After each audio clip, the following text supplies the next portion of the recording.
Hey guys, Mr. Holder here. I'm going to explain what you're going to be doing the first week of distance learning here.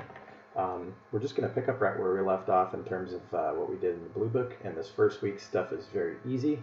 Should take you anywhere between 1 to 2 hours to do it. And let's begin. So this is going to be about supporting elements. We just finished the section on icons, so now we're talking about supporting elements. So here's what Jim Cross says about supporting elements. Line work, border, and backdrops. There is little glory in being a supporting element. Most often, a successful element of this kind is one that almost escapes notice, enforcing the message and theme of a piece without calling attention to itself. As a designer, we can honor these humble aiding elements by giving them the recognition they deserve and treating them as the potentially powerful building and binding theme-setting agents they are.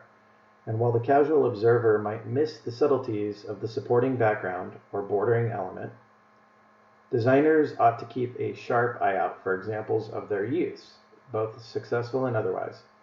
Save printed samples and bookmark useful web pages for reference and inspiration. Another good reason to pay attention to supporting elements in the media around you is that they are subject to the whims and trends of any other type of graphic element in society around you. The savvy designer is ever attuned to the changing fashions of line weights, border treatments, corner conventions, and color schemes within backdrops. And I think the most important thing that you need to take away from this is that supporting elements do not draw attention to themselves. They simply are there to support the theme of what you're trying to show the user. So that being the case, here we are on Blizzard's Warcraft Reforged 3 webpage.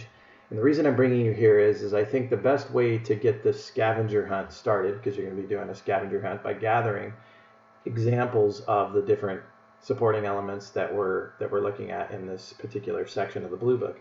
So that would be line work, borders, and backgrounds.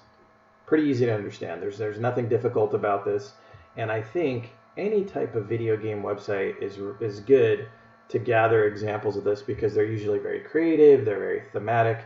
So when you start off, if you want to go to like blizzard.net, or I've got EA Games here if you want to pick your favorite website that has a game, nonetheless, whichever site you decide to go to is going to be rife with examples of supporting elements.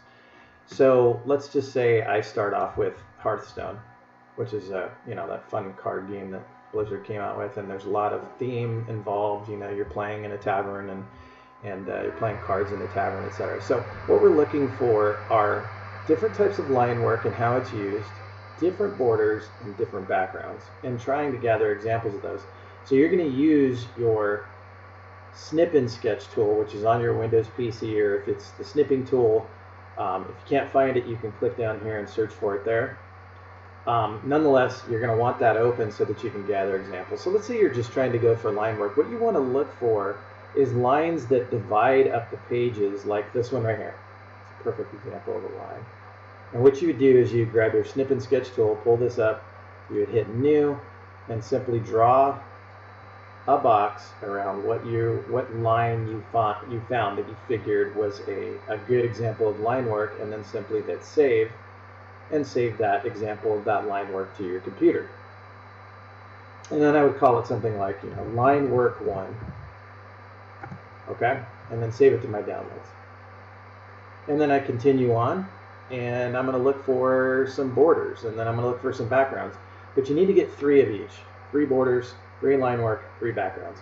Now backgrounds, you want to look for an interesting background. Now that could be this parchment paper in the background here that you see, but it's kind of hard to make out. It could be this red border back here, or this red area back here. Whatever you think is a good background, you want to grab that. So line work is just, lines that you see, but borders, they're a little bit different. These are sort of the boxes that surround these shapes. Those would be considered things like borders. So here's a good example of border. These different page edges that look like it's creating a border to section these portions off. And you'll notice these supporting elements have little jobs that they do that support the theme, but also have sort of a utilitarian purpose by dividing up sections and making it easier for the viewer to understand the different parts of this particular web page.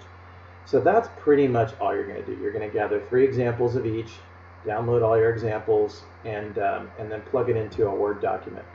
So that's the last step. On your Word document, what you want to do is just start a Word document, put your name and period, and then put the words line work, and then hit return several times, and then put the word borders, and hit return several times, and hit the word backgrounds, or type the word backgrounds out. You can also insert these handy dandy little lines, so we're going to use a little bit of line work too on this to divide up our sections. And you're going to put your examples in here, you're going to float those in, and basically sanction off your Word document. Now the way that I did these lines to section off these parts is I just went to insert, and I chose shapes, and I went to lines to do that, and it popped it in, and they're free to drag around.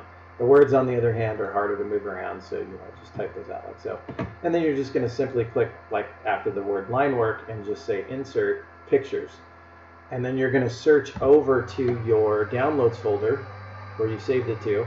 And then because you named it line work, it's easy to find, so I'm going to grab line work 1 and hit insert. There we go.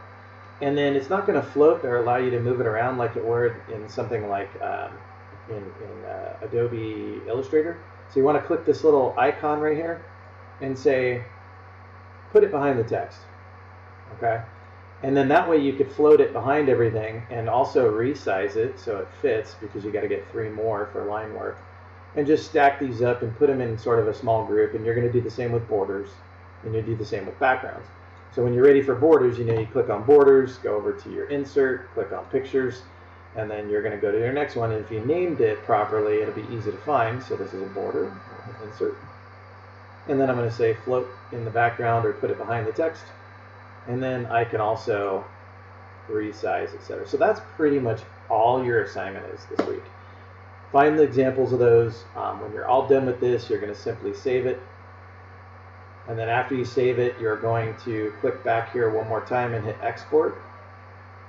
And then you're going to say create PDF.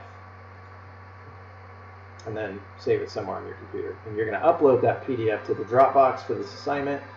Good luck, guys. I wish you the best of luck. If you are stuck or something, please